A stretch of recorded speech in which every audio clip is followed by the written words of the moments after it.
young mage's resolve. Alright, take my time with the somatics. I can do this.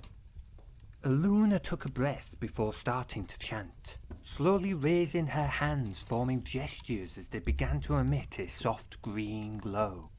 As she finished her chant, she thrust her right hand forwards as the green light shot from her palm. For a brief moment, the light formed the ghostly shape of an arrow, before slamming into the old plank of wood that was its target. The light turned acid the same moment it hit, and began to eat away at the rotten piece of wood. Helecyne nodded in approval. Nicely done. Remember not to rush the gestures, or the spell may not form properly. Done right, an acid arrow is useful for eating away at locks and doors that block your way. It can also be useful in combat, making it a multifunctional spell. A good choice for an adventuring mage to learn. How does it compare to the magic missile spell? Couldn't that be used for both? It could. However, the acid from the acid arrow will slowly eat away at a target, making it more effective at destroying locks and such. It's also only a single arrow instead of multiple darts like in the magic missile spell, so it can be more subtle. Magic missile has other advantages, such as being easier to cast and harder for a mobile target to avoid. Each spell is a tool, and it's learning which of your tools is best for each situation, though that comes from experience more than just practice. I guess I don't have much experience. I'm grateful that you've been willing to teach me more magic. It isn't easy finding a teacher for arcane arts, and my mother was only able to teach me a few basic spells that she had learnt. I wasn't sure I was ready for my entry task that Shinura gave me. Clearing out some goblins from near the quarries was a bit intimidating. And yet, you were able to do it.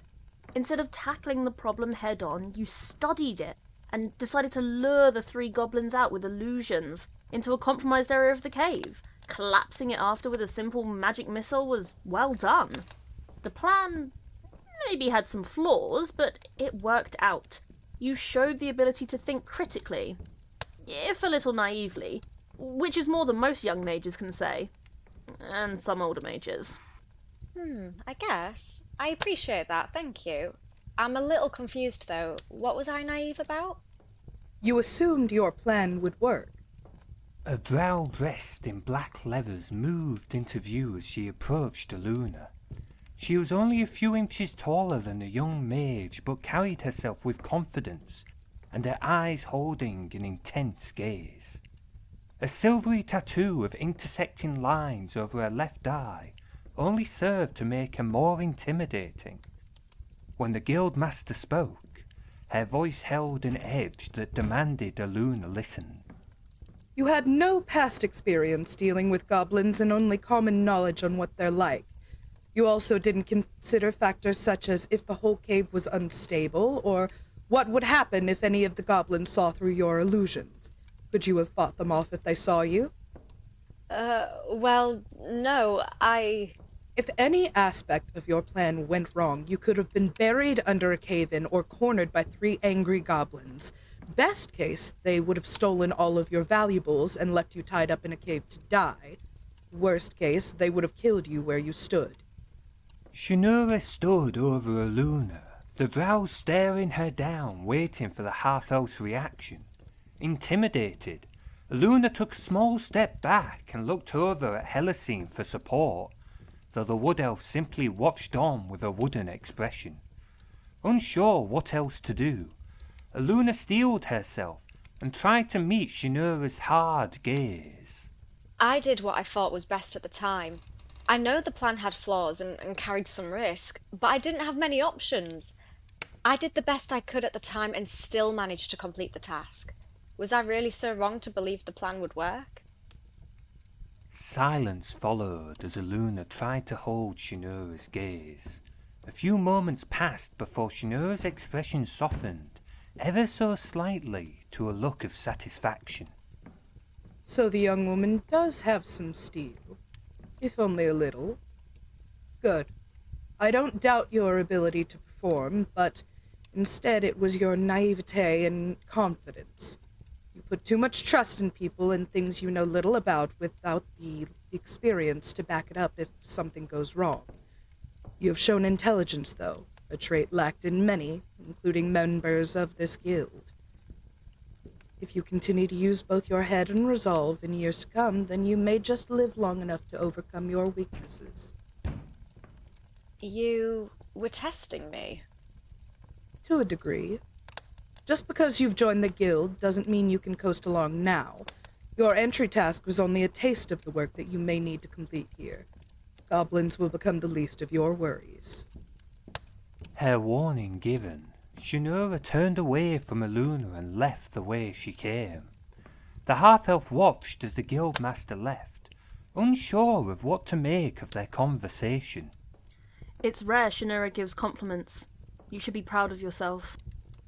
It didn't feel like a compliment. It felt more like she was trying to scare me. If she was trying to scare you, then you would be curled up on the floor in tears. Shunura is an intense woman who can leave even the likes of Kildrak crying like a scared child, and he's a paladin of Tempest. No, she was simply gauging your resolve. The only other person I've heard her express potential about was Looping. You clearly caught her attention with how you handled yourself in your entry task. I've never met anyone as terrifying as her. Who is she exactly? Helecyne closed her spellbook and sighed, before gazing in the direction that Shunura left by. No one really knows. She came to Karnag just over 5 years ago and started this guild soon after. No one knew who she was or where she came from, only that she quickly became known as a woman not to be messed with. Rumour has it she has a lot of connections in the black market, and underground as well as high-ranking nobles of the land. Who could say how true that is, though? No one is foolish enough to pry into her private affairs. I doubt any person who did would be breathing for much longer. Surely someone knows something. I find it hard to believe someone could come from somewhere and create a guild that became one of the most well-known organisations on the Shielded Islands in only 5 years.